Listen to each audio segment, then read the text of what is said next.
Ikos! Fire! Good morning mga buddy. Takbo tayo buddy. Papawis. At ilang araw tayo hindi nakapagtakbo. Ha! Karon buddy, jogging sa sabta buddy. Jogging na sabta. Takbo lang naman tayo. Doon sa kuan buddy, sa rotunda pa rin yung ano natin. Wala lang mo kailan ay sukriyanan diri sa bayogin na kuan kanang nindot bitaw joggingan. Wala mga rotunda. Kate overview layo. Distansya siya pero kuan pod. Wala ang imong view dito kanang makita ra ang bayogan ba. Dili pa sa rotunda nga na yung mga kuan ba. Yung mga garden, ay mga wapo yung mga landscaping dito. Simentado. Nalindot sa rotunda. Rotunda na punta balik. Ang atong event dito niya ba di kuan? Tanaw na ko ba di og pila yung maximum na ako sa push up. Akong edad karon nga 53 naman ko ba di tabag ko sa Ginoo. Tanaw na ko og asa jud kutob akong kuan. Pila yung makuha na akong mga push up. One set lang, isa ra ka set. Isa ra ka set ba? Tapos pupahulay lang siguro ka lang dili pahulay matindog ka lang nakakuan gapon nakapos ang posisyon tanaw na to balik pila ako makuha ya tuloy tayo ba di ka na ako nagtuyok dito sa di ka na sa umbalay tuyok palengke ya paano na ta sa rotunda, let's go huwa takbo bang may lupa release walang pawis ha.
Huwa mga buddy.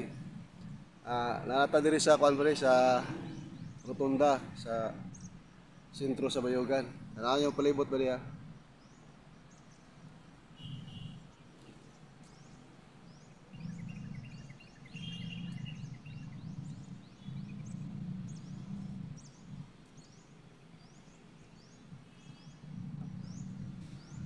Wala ang kuan diri bali.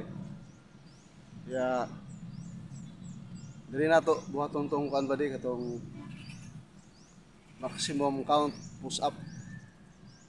Bali maximum count push up. Tanaw na ko bali pila ako makuha sa push up. Consider na to edad bali taas na to edad. Kaya sa makaya ra bali, sa makaya ra ang pila ay makuha na ko push up. Ay kaedad napay mga taas na akong edad ba di pero makakuha sila kuan kag 300 push up, 200, 100. Ko ba di dili kayang 100. Pero tanaw na ako ba di pila ako makuha. Ya mo lang nata diri sa rotunda kay para limpyo man ko dinhi. Ha, one set lang ba di isa ka set. Isa ka set. Ang tanaw pila ito makuha. Huwa.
30.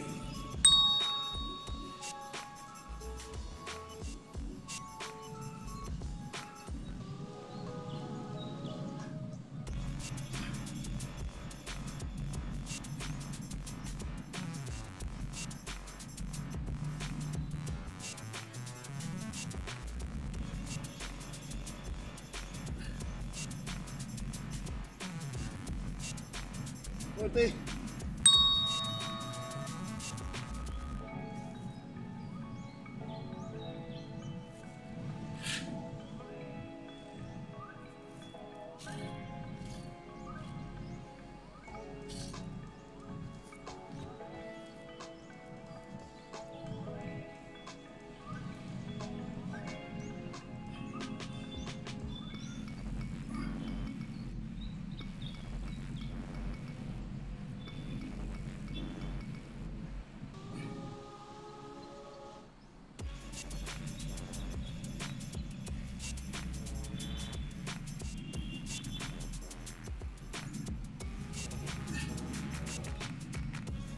50.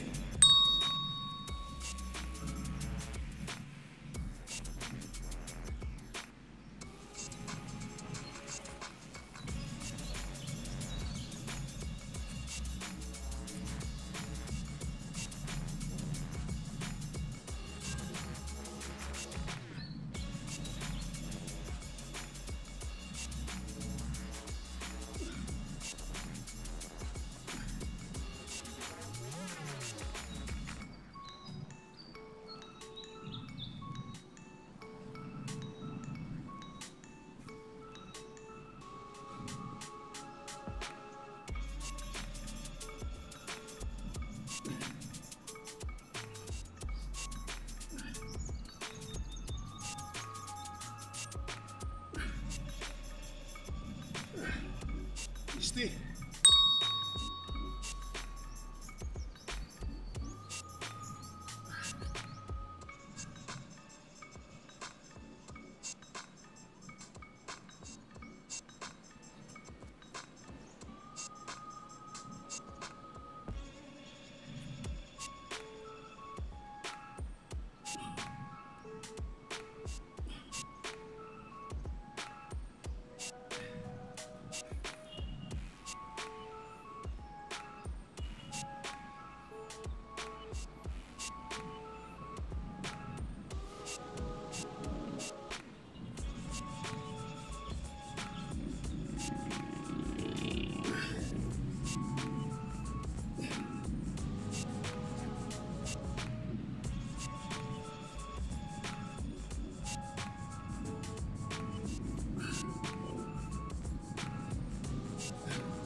Wah.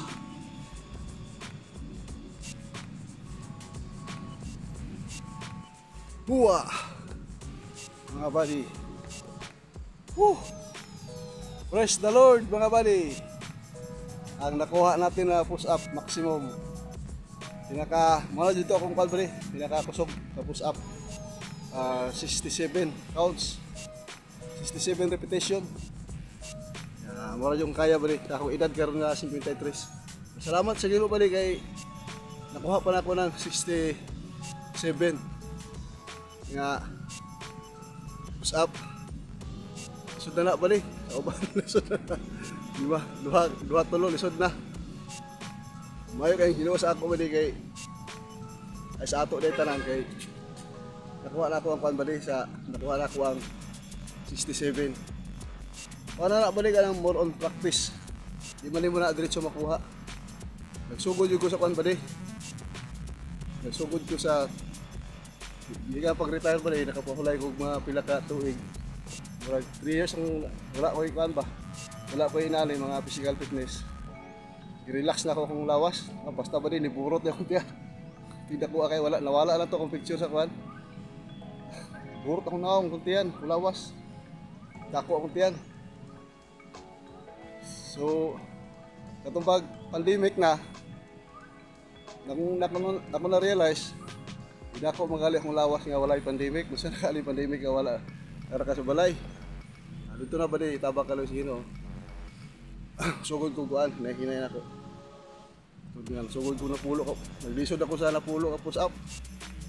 Sa training sa una ba di sa schooling na ko ba di sa Scout Ranger course. Ang makuha na ako ba di 80, 100. 80 to 100 push up. Muna akong kuan, maximum sa push up. Kaya kung edad ato ba di, kuan pa man, 21. 21 years old pa ko ato. Kaya diferensya sa edad.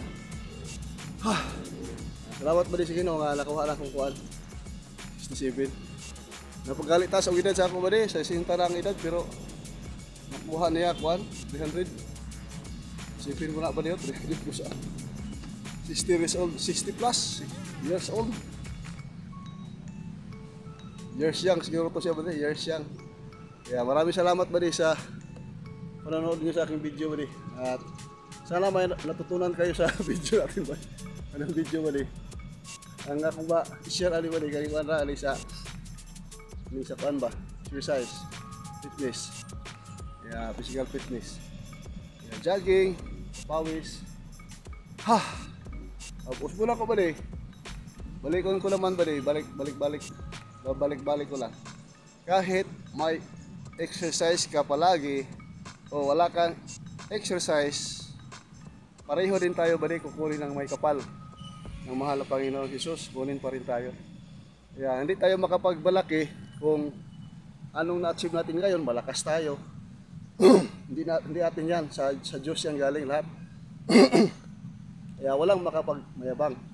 Sa atin ba di, ginawa lang natin ito para content lang ba di, para yung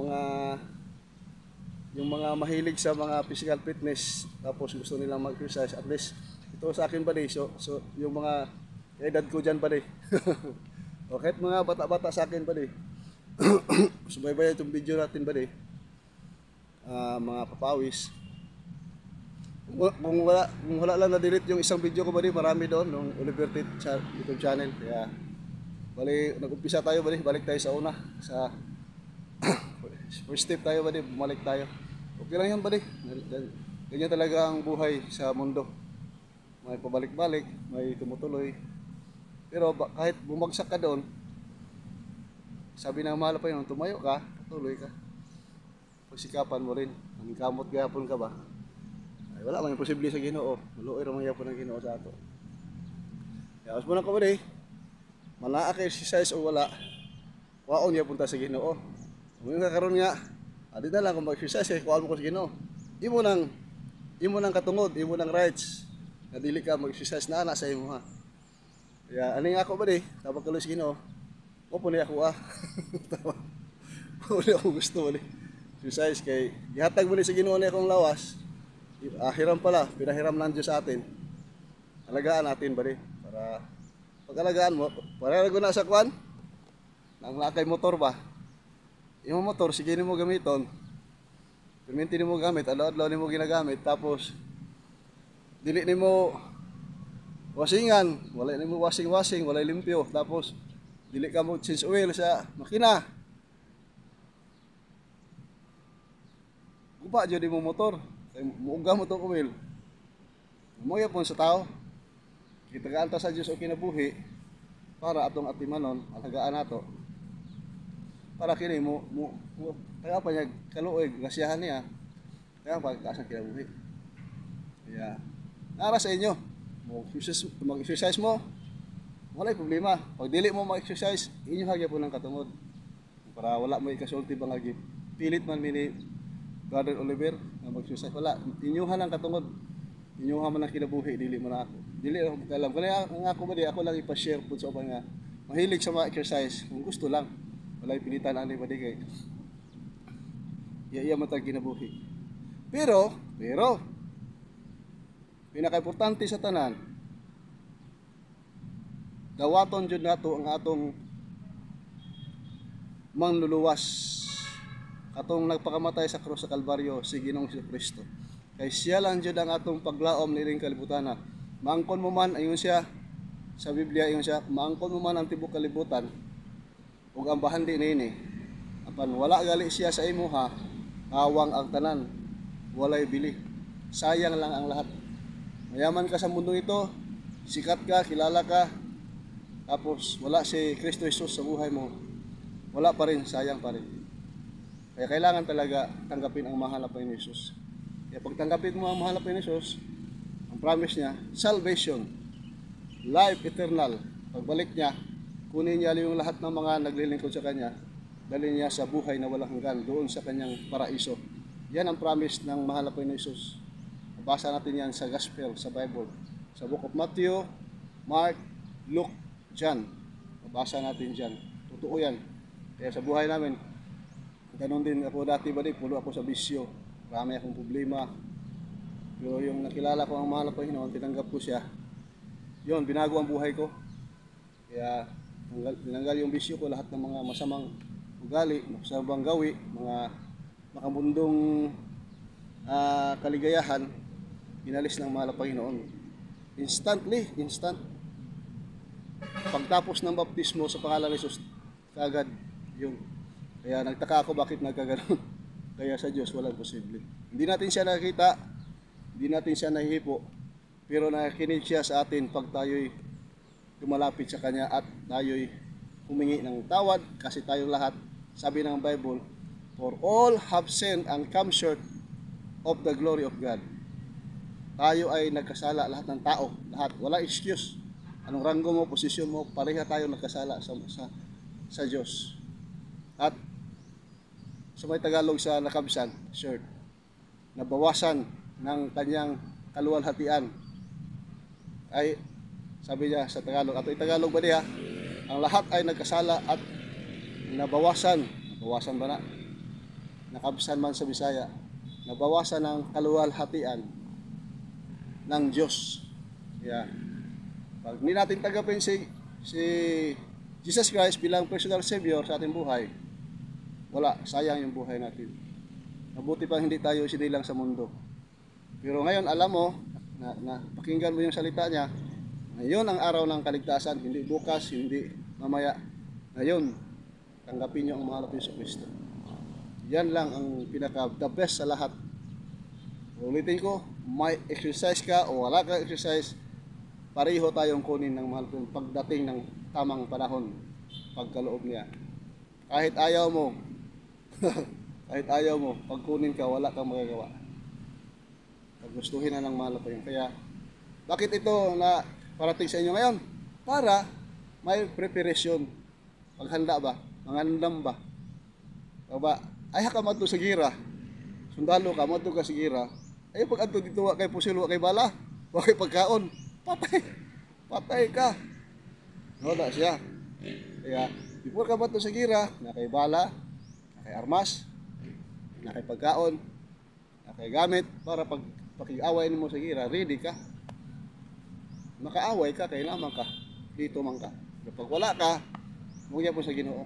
Di ka mangandam, luoy yun ang tao. Makaluluoy. Dili ako nusulti ang pulong sa Diyos sa Bible. Sa Book of Gospel. Yan lang ba di?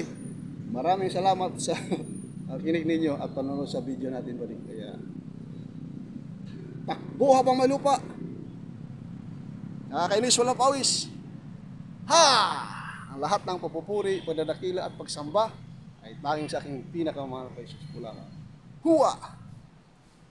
Shoutout ba di sa mga kabayan natin dyan sa Russia, sa South Korea, dito sa Pilipinas na patuloy na nagsubaybay. At ano pala sa yung taga ECDI, ACDI, sa Maine, sa San Fran, sa Butuan, sa lahat ng mga